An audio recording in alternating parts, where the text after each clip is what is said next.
My wife slammed divorce papers right into my retirement cake while my kids actually started clapping. There I was, Roger Hoffman, 58 years old, holding a beer and watching the woman I'd supported for 30 years tell a room full of people that her gift to me was her freedom. She wanted half my pension, the house in Charlotte, and alimony. My son Danny cheered like his team just won the Super Bowl. My daughter Ashley was filming it on her phone. They thought they'd hit the jackpot. I just wiped frosting off the legal papers and signed them right there. As I handed them back to Linda, I whispered something that should have made her think twice. You just made the biggest mistake of your life.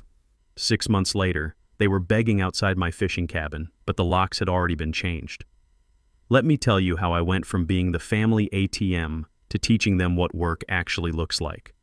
The VFW hall smelled like stale beer and decades of cigarette smoke that had soaked into the wood paneling. It was supposed to be a celebration of 35 years running operations at Carolina Logistics, moving freight across 3 states, managing crews, solving problems that cost companies millions if you got them wrong. I'd started at that company when I was 23, fresh out of the Army, and worked my way up from loading dock to operations manager through pure sweat and stubbornness. But looking at the guest list, you'd think I was some kind of deadbeat. My work buddies weren't there. The guys from my crew who'd been through thick and thin with me were missing.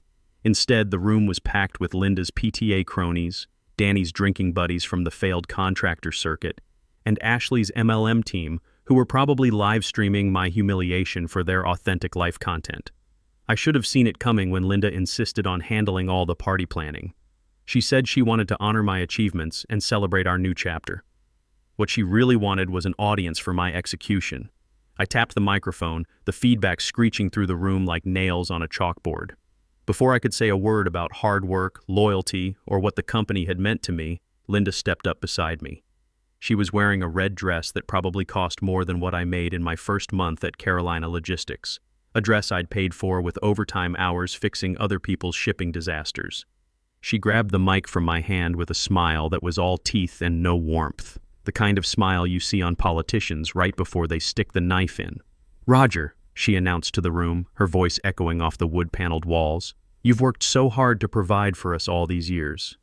But today marks a new chapter in both our lives. You're retiring from work, and I'm retiring from being your wife." The room went dead quiet for about 2 seconds, long enough for the shock to register on the faces of people who actually cared about me. My neighbor Pete, a couple of guys from church, my sister Carol, who'd driven down from Virginia. Then came the sound that still gives me chills when I think about it. Applause. It started from the corner table where Danny sat with his wife Nicole. They were actually laughing, like this was the punchline to some joke I wasn't in on. Danny, my 28-year-old son, who couldn't hold a contracting job for more than 6 months because he thought showing up at 10 a.m. was early, was clapping for the end of my marriage like it was the greatest show on earth. Next to him, Ashley raised her wine glass, wine I'd paid for, shouting, "Finally, Mom, you're free!" Her husband Brad, who couldn't sell real estate in the hottest market Charlotte had seen in decades, popped a party popper. The metallic confetti rained down on me like debris from a building demolition. This wasn't a spontaneous outburst of emotion. This was a coordinated military strike. I looked at the manila envelope sitting on my ruined cake, right next to the little plastic truck I'd thought was a cute nod to my career. Petition for dissolution of marriage was typed across the front in official legal font. They'd planned this. They'd orchestrated a public execution of my dignity, counting on my shame and embarrassment to force a quick settlement. They thought the old Marine who'd survived Desert Storm would fold under social pressure from a bunch of book club wives and failed entrepreneurs. Linda looked at me, her eyes shining with victory and champagne. She expected me to beg. She wanted the angry, controlling husband she'd been painting me as to her friends for months, maybe years. She wanted me to cause a scene that would justify her cruelty and make her look like the victim she'd been pretending to be. But I wasn't angry, not yet. I felt something cold and calculating kick in. The same feeling I'd had in Kuwait when everything went sideways and you had to think fast or people died. It was like a switch flipped in my brain. And suddenly I wasn't Roger the husband and father. I was Roger the problem solver, the guy companies called when their logistics went to hell and they needed someone who could see 3 moves ahead. I reached into my jacket and pulled out my pen. It was just a regular Bic pen, nothing fancy like the Mont Blanc my old boss used to flash around. I'd learned a long time ago that expensive tools don't make the man, results do. And I was about to deliver some results that would make this the most expensive party Linda ever threw. Her smile faltered when I didn't fight back, didn't argue, didn't do any of the things she'd war-gamed with her lawyer. She'd loaded for bear, bringing Gary Henley, Charlotte's most expensive divorce attorney, who was currently smirking by the bar like he'd already won. But she wasn't ready for immediate surrender. "Sign it, Roger," she hissed, leaning in close enough that I could smell the wine on her breath. "Don't make this harder than it needs to be. Gary says we can drag this out until you're living in a trailer park.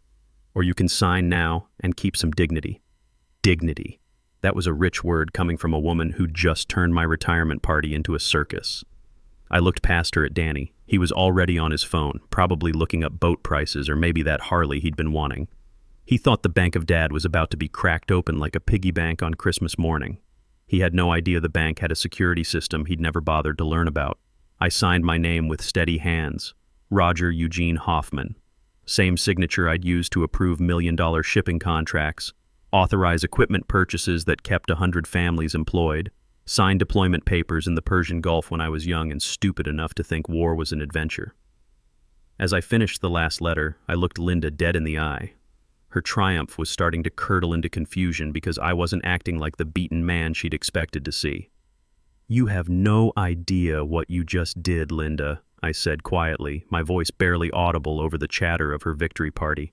"You think you just won the lottery, but you just triggered something you don't understand."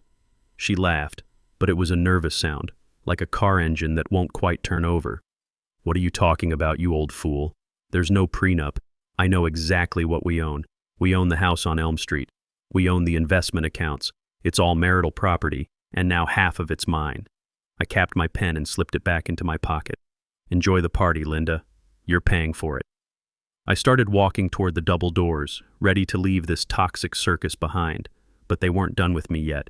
Danny stepped into my path, chest puffed out like a rooster in a henhouse, holding his beer like it was some kind of weapon. "Where you going, Dad?" he asked, that smirk plastered across his face like he was hot stuff. "Not so fast. We need the keys." I stopped and looked at my son, really looked at him. I remembered teaching him to read a measuring tape when he was 12, his little hands trying to hold it steady while I showed him how to mark lumber. I remembered paying for his trade school education at Central Piedmont Community College, which he quit after 8 weeks because the instructor was a hard-ass. I remembered the 3 contracting jobs I'd gotten him through my connections at Carolina Logistics, all of which he'd lost for not showing up or showing up drunk, or both. "Keys to what, Danny? Don't play dumb," he said, glancing back at Nicole for support. She was watching us with those hungry eyes that had never met a credit card she couldn't max out. The house keys, the credit cards. "Nicole says since you're leaving the marital home, you can't take marital assets with you. We don't want you emptying accounts before the court freezes them." The logic was sound, I had to admit. It was exactly what Gary Henley had coached them to do. Secure the assets before the soon-to-be ex-husband could hide them or spend them out of spite. Standard Divorce Playbook, page 1. "You want the wallet?" I asked. Danny held out his hand like he was doing me a favor by taking my money. I pulled out my old leather wallet, worn soft from 20 years of riding in my back pocket, and looked at it for a moment. Inside was my debit card, my company credit card, and about $60 in cash. I pulled out the bills and stuffed them in my shirt pocket, then slapped the wallet into Danny's palm. "There you go, son. Don't spend it all in one place." His eyes lit up like slot machine cherries. He was already mentally calculating how much he could pull from the accounts before Monday morning. "House keys, too," he demanded, emboldened by his easy victory. I took the key ring from my pocket, the brass key to the front door, the spare for the back, the garage door opener, the little key to Linda's jewelry box that I'd been keeping safe for 15 years. I dropped the whole ring into his outstretched palm. He closed his fist around them like he was holding the keys to the kingdom. In his mind, he was. He thought those keys represented power, control, ownership. He didn't understand they represented responsibility, mortgage payments, insurance, maintenance, property taxes, all the invisible weight that comes with actually owning something instead of just living in it. "And the truck keys," Danny said, pointing toward the parking lot where my F-150 sat under the streetlight, Mom's lawyer says since you're leaving the marital home, you can't take marital assets, Danny continued, his voice getting louder as he gained confidence. That includes the truck. You can call an Uber or something. I looked at my F-150 sitting in the parking lot. It was a 2018 model, forest green, with 85,000 honest miles on it. I'd bought it used from a dealer in Concord, paid cash because I'd learned long ago that debt was just another word for slavery. That truck had hauled lumber for Danny's failed deck-building business, moved Ashley's furniture through 4 different apartments, and carried more of Linda's shopping bags than I could count. I pulled the keys from my pocket and tossed them at Danny's feet. They hit the linoleum with a metallic clatter that seemed to echo in the sudden quiet around us. Everyone was watching now, phones out, recording what they thought was my humiliation for their social media feeds. Danny laughed and kicked the keys aside like they were trash. "Don't worry about us, Dad. We'll take good care of your money." He put his arm around Nicole's waist, and she giggled like they'd just pulled off the heist of the century. I walked out of that VFW hall and into the cool North Carolina evening. The parking lot was half empty, and I could hear the muffled sounds of celebration coming from inside. Someone had turned up the music, probably to drown out any awkwardness from the scene that had just played out. Standing by the curb, any normal person would have seen a pathetic figure. A 58-year-old man with no ride, no wallet, no home, watching his life get carved up like a Thanksgiving turkey. But I wasn't thinking like a victim. I was thinking like a soldier who just gathered intelligence on enemy positions. At exactly 8:15, a black Ford Explorer pulled up to the curb. The driver's window rolled down, and I saw the face of Vernon Hoffman, my attorney for the past 15 years and the only person in Charlotte who knew where all the financial bodies were buried.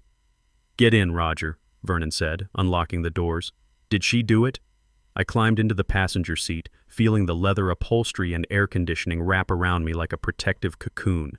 She did it all right. Served me in front of 50 people just like we figured she would. Danny demanded all the keys and cards. They think they own everything now. Vernon nodded and pulled his tablet from the console between us. "And you signed the petition?" "Signed and delivered. Divorce petition is official as of tonight. Separation date is established. That triggers all the safety protocols we've been setting up for the past 3 years. Vernon looked at me through the rearview mirror as we pulled away from the VFW hall. "You know what happens next, Roger. Once I execute these commands, there's no going back. Everything we've built over 15 years of careful financial planning goes into full defensive mode." I thought about Linda's face when she'd demanded the house. I thought about Ashley's friends posting videos of my breakdown on TikTok. I thought about Danny snapping his fingers at me like I was hired help, demanding my wallet like he had some God-given right to my money.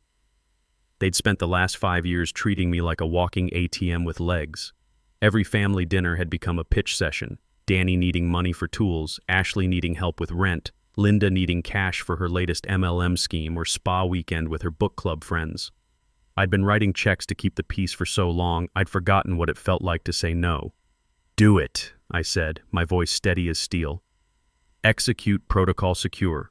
Cancel all the secondary cards. Revoke every authorized user status. Notify the mortgage company about the co-signer removal. Send termination notices to the leasing companies. They want to play hardball with a grunt who survived the Persian Gulf? Let's show them what real tactical planning looks like." Vernon's finger hovered over his tablet screen. "This is the nuclear option, Roger. Once I hit this button, every financial lifeline you've extended to your family for the past 30 years gets severed. We're not just cutting them off, we're cutting them loose entirely." "I understand exactly what we're doing," I replied. "I'm not angry, Vernon. I'm just done being stupid." Vernon hit the enter key. The screen flashed green for a moment, then settled into a progress bar as the automated systems began executing commands that would unravel 3 decades of financial entanglement in a matter of hours. It was done. Every credit card linked to my Social Security number was being canceled. Every co-signed loan was being called in. Every authorized user privilege was being revoked. The house that Linda thought she owned was about to become a very expensive lesson in reading the fine print. "Where to?" Vernon asked as we pulled onto Independence Boulevard. "The cabin," I said. "Take me to Lake Norman. I've got a place up there that nobody knows about. Quiet spot where I can think." As we drove through Charlotte's east side, I watched the city lights blur past the window. Somewhere behind us, my former family was probably still celebrating, charging drinks to cards that were already dead, making plans with money that no longer existed, living in a house that was about to eject them like a broken vending machine spitting out the wrong change. They were dancing on the deck of the Titanic, and I'd just given the iceberg a call. I woke up at 5:30 a.m., same as I had every morning for the past 35 years, but this time there was no alarm clock screaming at me from the nightstand. The cabin on Lake Norman was quiet except for the gentle lapping of water against the dock and the occasional call of a loon somewhere out on the water. The place wasn't much to look at. A 2-bedroom log structure I'd bought through my LLC about 5 years ago when I realized I needed somewhere to disappear when family drama got too thick. Linda had never seen it, never even knew it existed. As far as she knew, I spent my fishing weekends at Pete's place or camping somewhere in the mountains. I made coffee in the small kitchenette and stepped out onto the deck, breathing in the crisp morning air that smelled like pine needles and possibility. For the first time in 30 years, I didn't have to check my phone for texts from Linda asking me to pick up groceries, or messages from Ashley needing gas money, or calls from Danny explaining why he couldn't make it to work again. My phone did buzz once, though. Security alert from the house system, motion detected at the front gate. I opened the app and nearly choked on my coffee. A flatbed tow truck was backing up to the driveway where Danny had parked his Silverado pickup and Ashley had parked her white Jeep Compass. Both vehicles were sitting there like sacrificial lambs, chrome gleaming in the early morning sunlight. I settled into the deck chair and watched the show unfold on my phone screen. The repo crew worked with the efficiency of professionals who'd done this dance 1,000 times before. Danny came running out of the house in his boxer shorts and a wife beater, waving his arms like he was trying to flag down a rescue helicopter. I couldn't hear the audio through the phone, but I could read his body language clear as a highway sign. He was yelling, "Do you know who I am? And this is a mistake." The lead driver, a guy who looked like he'd been repoing vehicles since before Danny was born, just kept working the winch controls. Then Linda appeared in the doorway wearing her pink bathrobe and hair curlers, holding her phone like it was a magic wand that could fix this disaster. She was frantically dialing numbers, probably trying to call me first, then the bank, then Gary Henley, anyone who could make this nightmare stop. But my old phone was sitting in a dumpster behind the VFW hall, and the bank accounts were showing fraud alerts due to suspicious activity, which was Vernon's polite way of describing what happened when authorized users tried to access frozen assets. Ashley came stumbling out next, filming the whole scene with her phone, probably thinking she could shame the repo crew into backing down by threatening them with social media exposure. She had about 200 followers on Instagram, most of them other failed MLM distributors and high school friends who'd peaked at 18. The driver completely ignored her and started loading up the Jeep. That little SUV had cost me $28,000 when Ashley convinced me she needed reliable transportation for her real estate career that had produced exactly 0 sales in 8 months. I switched to the interior cameras and watched Nicole pacing around the kitchen like a caged animal, talking on the phone with her mother. I turned up the volume. "He's completely lost his mind, Mom," Nicole was saying, her voice getting higher with each word. "Everything's been declined. Danny's car didn't work at the gas station last night. We had to walk home in the dark. Now they're taking the cars. Mom, you've got to wire us some money. We're stranded here." I took another sip of coffee and checked the weather forecast on my phone. Clear skies, 75 degrees, perfect day for fishing. But first I wanted to see how the morning played out. At exactly 9 o'clock a.m., another vehicle pulled into the driveway. This one wasn't a repo truck. It was a Mecklenburg County Sheriff's cruiser. Deputy Morrison climbed out, straightening his hat and checking his clipboard. This was the moment I'd been waiting for. I watched Linda's face as Deputy Morrison approached the front door. She was still in her bathrobe, but she'd taken out the curlers and tried to make herself presentable. She probably thought someone had reported the repo trucks as theft. Deputy Morrison handed her a thick manila envelope. Official papers, served with all the ceremony of a court summons. Linda took them with shaking hands, looked at the return address, and her face went white as fresh paint. She dropped the papers, actually dropped them right there on the front steps like they were on fire. Then she looked up at the security camera, the one mounted right above the front door that she'd complained about for years, saying it made the house look like a prison. She stared directly into that camera lens, knowing I was watching from somewhere, and mouthed a single word: "Roger." I raised my coffee mug toward the phone screen in a mock toast. Good morning to you too, sweetheart. The papers scattered across the brick. Steps contained something that would change their understanding of reality forever. Those scattered papers on the front steps contained the deed to the house, the real deed, with the real owner listed in black and white. Not Roger and Linda Hoffman as joint tenants. Not even Roger Hoffman individually. The property at 1247 Elm Street, Charlotte, North Carolina belonged to Hoffman Properties LLC, a limited liability company I'd established 18 years ago when we'd bought the place. Deputy Morrison was reading from his clipboard now, his voice carrying across the driveway with official authority. Ma'am, I'm serving you with a 72-hour notice to vacate these premises. The property owner has filed for immediate possession due to lease violation. Lease? Linda's voice cracked like a teenager going through puberty. This is our house. I've lived here for 20 years. My name is on the... She scrambled to pick up the papers, shuffling through them frantically. I watched her face as she found the original purchase documents. Her hands were shaking so hard she could barely hold the pages steady. The property was purchased by Hoffman Properties LLC, Deputy Morrison continued, reading from the legal notice. You and your family have been residing here as tenants under a residential lease agreement dated March 15, 2006. According to the lease terms, rent was set at $1 per year, renewable annually, contingent upon the continued employment of Roger Eugene Hoffman as property manager and the maintenance of his marital status as primary lessee. Danny had stopped yelling at the repo crew and was now standing next to his mother trying to read over her shoulder. What's he talking about, Mom? What lease? You said Dad couldn't afford to put the house in both names because of taxes or something. Linda's face was cycling through expressions like a slot machine. Confusion, denial, fear, and finally, the cold dawn of understanding. She remembered now. I'd brought her those papers 18 years ago, told her it was just a tax thing, something my accountant recommended to protect us from liability. She'd signed them between glasses of wine at dinner, trusting her husband to handle the boring financial details. The lease agreement states clearly, Deputy Morrison went on, that any change in the primary lessee's employment status or marital status constitutes grounds for immediate termination of the tenancy.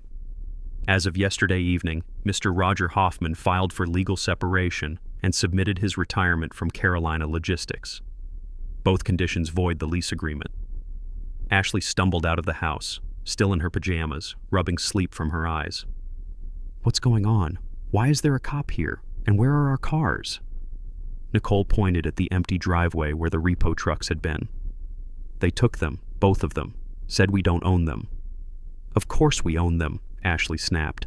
Dad bought them for us. Your father leased them through his company's fleet program, Deputy Morrison explained with the patience of a man who'd delivered bad news to delusional people before. When his employment status changed, the lease agreements were automatically terminated. Standard corporate policy. I switched camera feeds to get a better view of their faces. It was like watching dominoes fall in slow motion. Each revelation knocked down the next assumption they'd been living with. So we don't own the cars, Danny said slowly, his brain trying to process information that didn't fit his worldview. And we don't own the house. What about the furniture? The TV? Mom's jewelry? Deputy Morrison consulted his paperwork. According to the inventory filed with the court, all furnishings and fixtures in the property belong to Hoffman Properties LLC.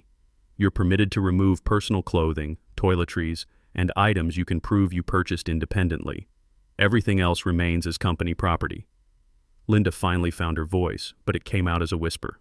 Where are we supposed to go? Ma'am, that's not my concern. I'm just here to serve the notice. You have 72 hours to vacate. If you're still here Thursday morning at 6 a.m., I'll be back with an eviction crew and you'll be removed from the premises. The deputy handed Linda another set of papers. Eviction procedures, tenant rights information, a list of local homeless shelters. Standard packet for people who suddenly found themselves with nowhere to go. As Deputy Morrison walked back to his cruiser, I watched my family stand in the driveway like refugees from their own lives. Danny was staring at the empty spots where their cars used to be. Ashley was crying, probably realizing that her lifestyle content was about to become very different. Nicole was already on her phone, calling her mother again. And Linda was looking up at that security camera, her face a mixture of rage and disbelief and something else. Maybe the first glimmer of understanding that the man she'd married wasn't the pushover she'd taken him for. My phone buzzed with a text message. It was from Diane, the librarian I'd been having coffee with every Thursday for the past 2 months. "Good morning. Still on for lunch today? I found that book about local fishing spots you mentioned." I typed back quickly. "Absolutely. Looking forward to it." For the first time in years, I was having lunch with a woman who wanted my company, not my credit card. 3 days later, I was sitting in my favorite booth at Murphy's Diner on Highway 16, sharing a plate of catfish and hush puppies with Diane, when my phone started buzzing like an angry wasp. The caller ID showed Linda's number, but I let it ring. Then it buzzed again, and again. "Aren't you going to answer that?" Diane asked, glancing at my phone with mild concern. She was wearing a simple blue dress and reading glasses, looking every bit the small-town librarian she was. Intelligent, independent, and completely uninterested in my financial situation. "Nope," I said, taking another bite of catfish. "That chapter of my life is closed." But Linda wasn't giving up. The phone rang 6 more times before finally going quiet. Then the text messages started flooding in. "Roger, call me now. This is insane. We need to talk, the kids are crying. Please answer your phone." I showed the screen to Diane, who shook her head and went back to her book about North Carolina wildflowers. "Sounds like someone's having a bad day," she said mildly. The bad day had started Thursday morning at 6 a.m. sharp when the eviction crew showed up at 1247 Elm Street. I'd watched the whole thing on my security cameras while drinking coffee on the cabin deck. Danny had tried to physically block the door, claiming squatters' rights. The crew foreman, a guy named Martinez who'd been in the eviction business for 20 years, had simply shown him the court order and told him to step aside or get arrested for interfering with a legal proceeding.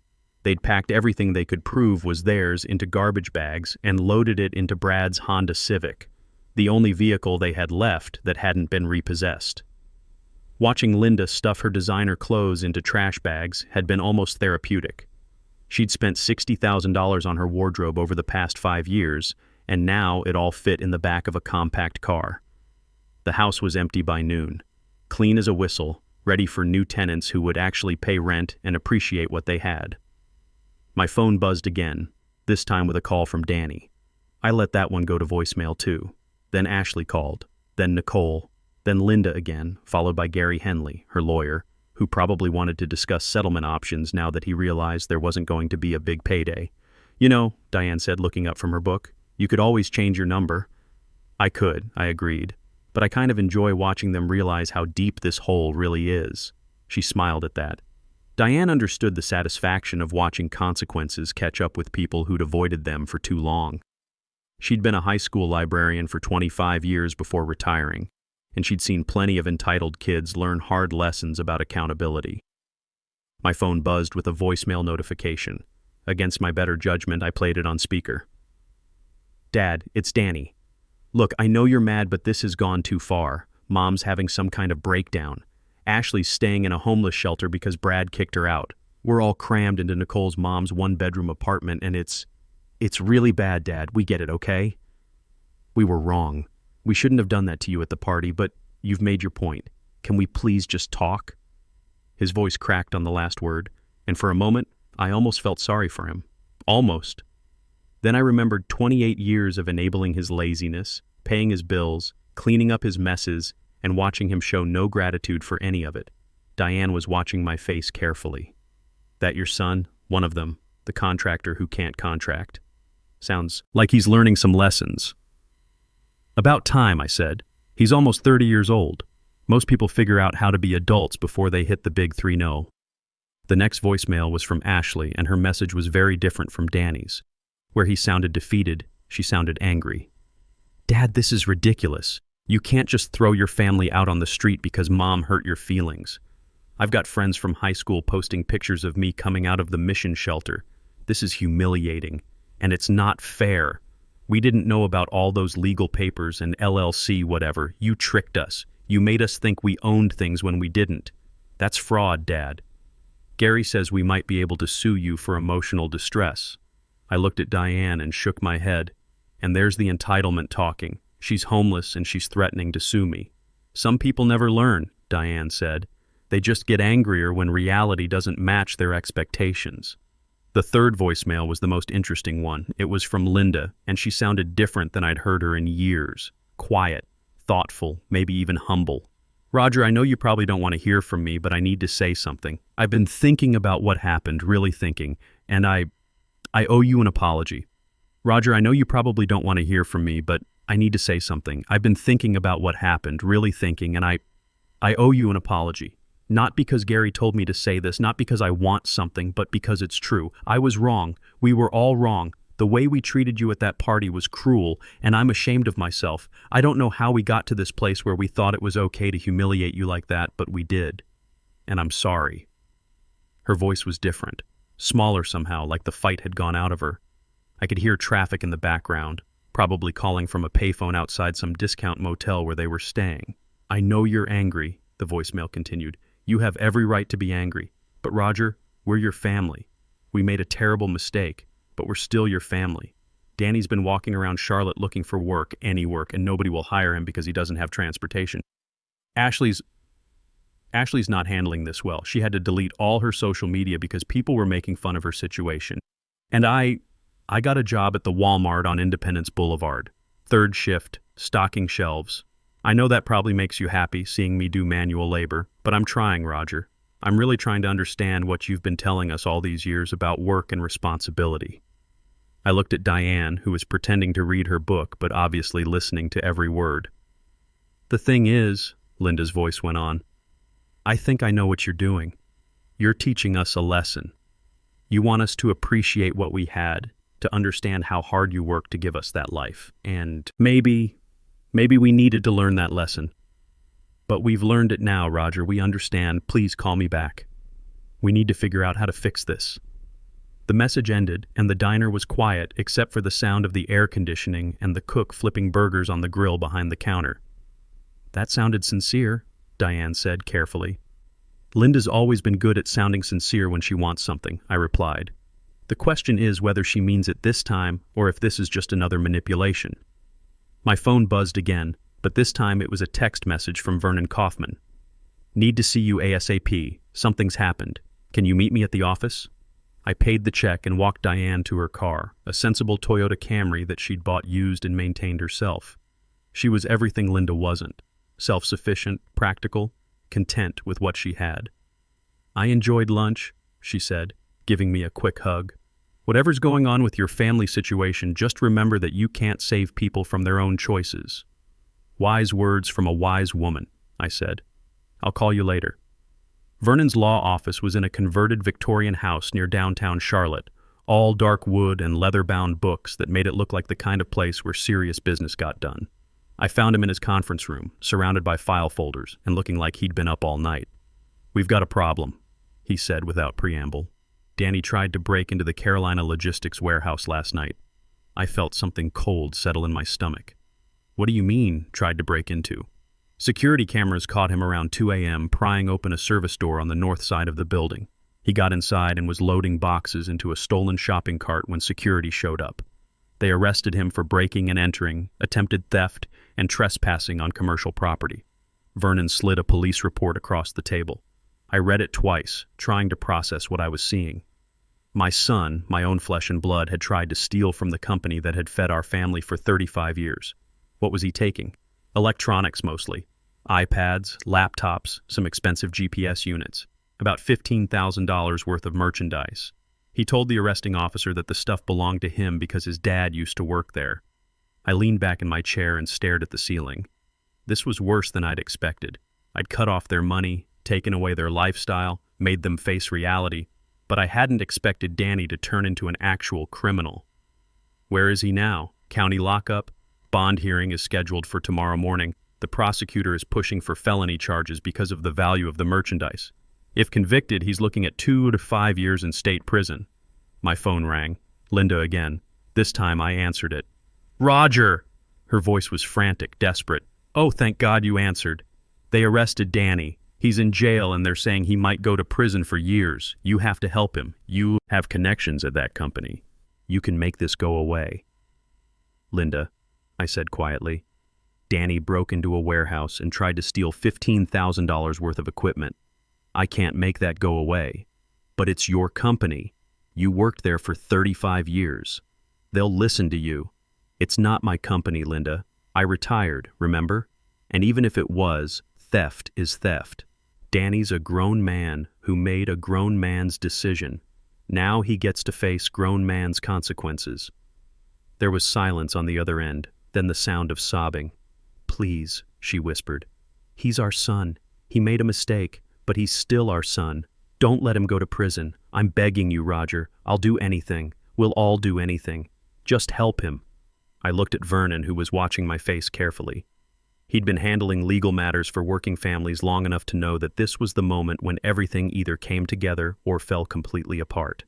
"Linda," I said, "meet me at the courthouse tomorrow morning at 9 a.m. Bring Ashley. We'll talk about what needs to happen next." "Does that mean you'll help him?" "It means we'll talk." I hung up and sat in the quiet conference room, thinking about choices and consequences, and the difference between helping someone and enabling them. The Mecklenburg County Courthouse at 9 a.m. was a study in human misery, a parade of people who'd made bad decisions and were about to find out what those decisions cost. I sat on a wooden bench in the hallway outside courtroom 5C, watching Linda pace back and forth like a caged animal. She was wearing the same clothes she'd had on 3 days ago, wrinkled now and stained with coffee. Ashley sat slumped against the wall, staring at her phone with dead eyes. They looked like refugees from their own lives, which I guess they were. "Thank you for coming," Linda said for the 5th time since I'd arrived. "I wasn't sure you would. I said I'd be here." "I know, but after everything—" She trailed off, probably realizing that bringing up everything wasn't the smartest move when she was asking for favors. At 9:30, they brought Danny out in an orange jumpsuit and handcuffs. He looked like he'd aged 5 years in 2 days. The cocky smirk was gone, replaced by the hollow stare of someone who'd finally run face first into reality. The bailiff led him to the defendant's table next to a public defender who looked like he'd rather be anywhere else. Court-appointed lawyers in Charlotte handled about 200 cases each, so Danny was getting maybe 10 minutes of legal advice before they decided his fate. All rise for the Honorable Judge Patricia Martinez. Judge Martinez was a small woman with steel gray hair and eyes that had seen every sob story, excuse, and manipulation tactic in the book. She took her seat and looked down at the paperwork with the expression of someone who'd rather be fishing.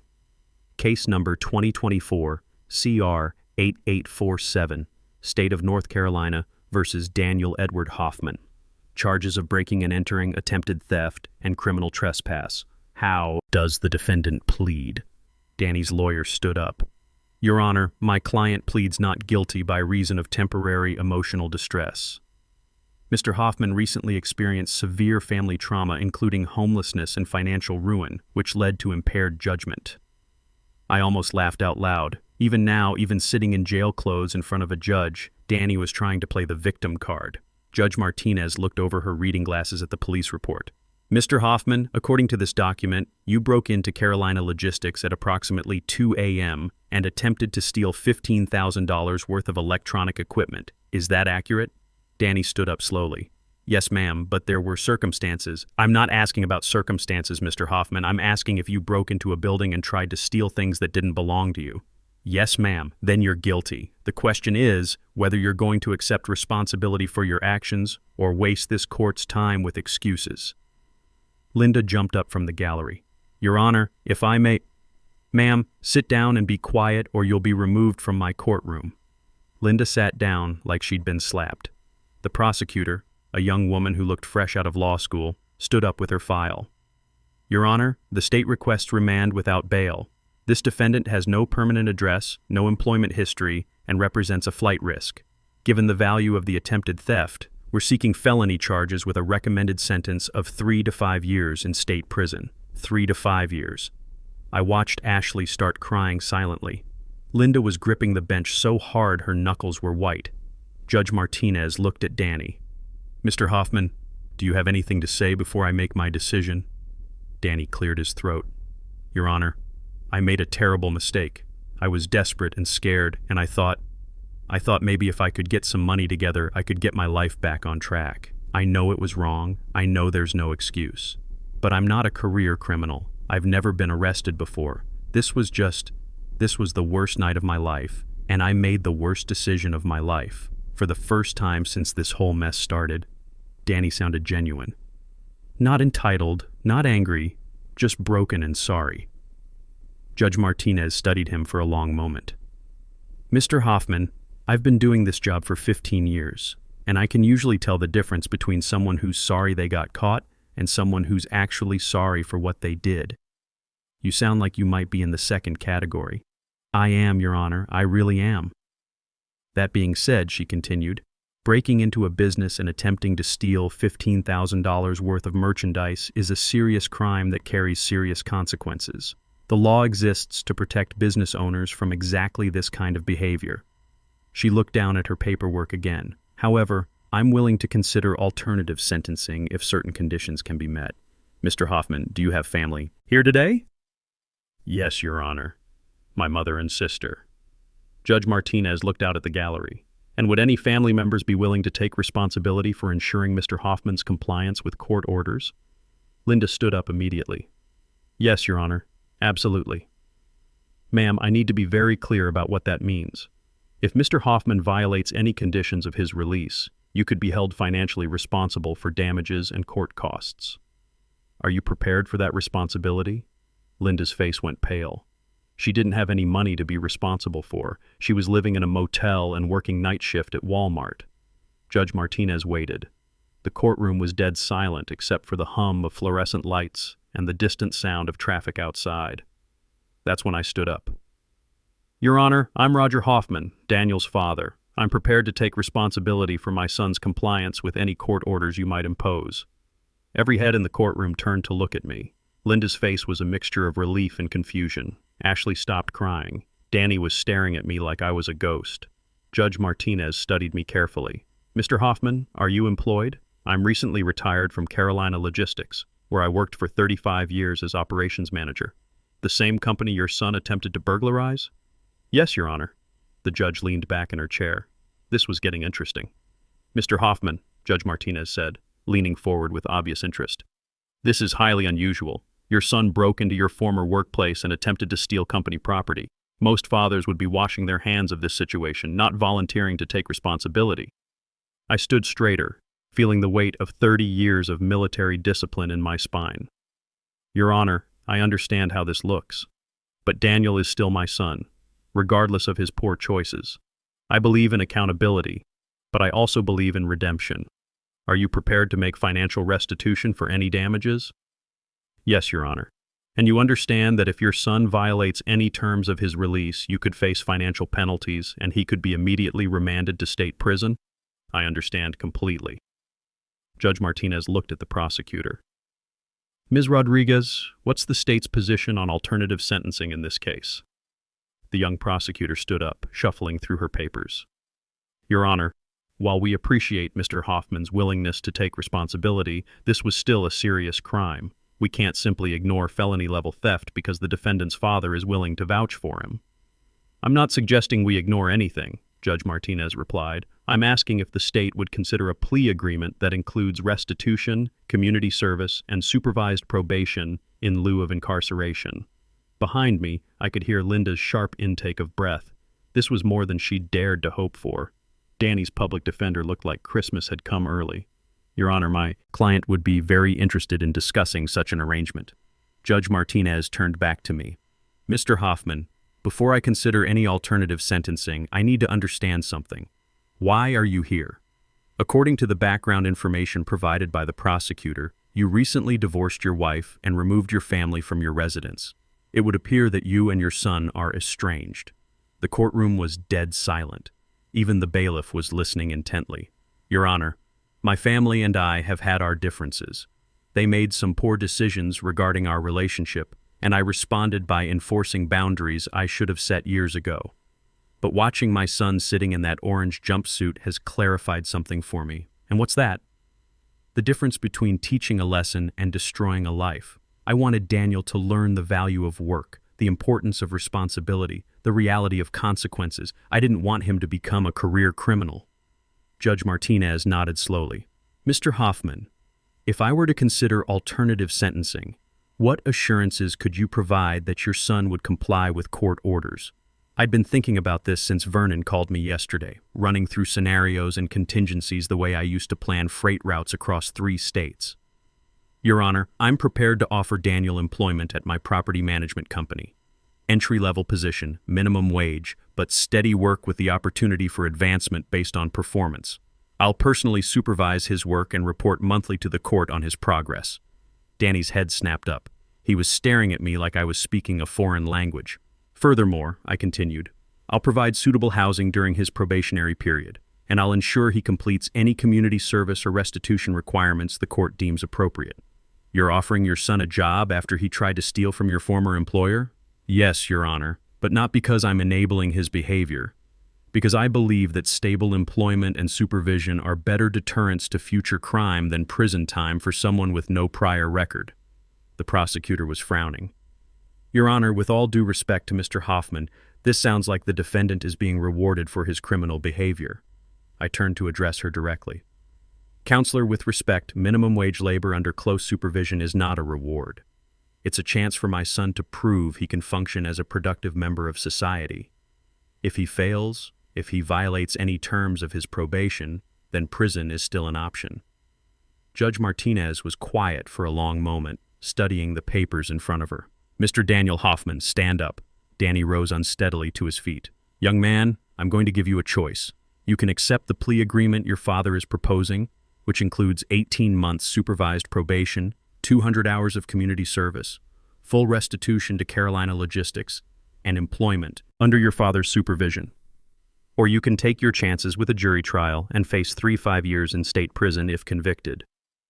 Your Honor, I accept the plea agreement. Before you answer too quickly, let me be very clear about what this means.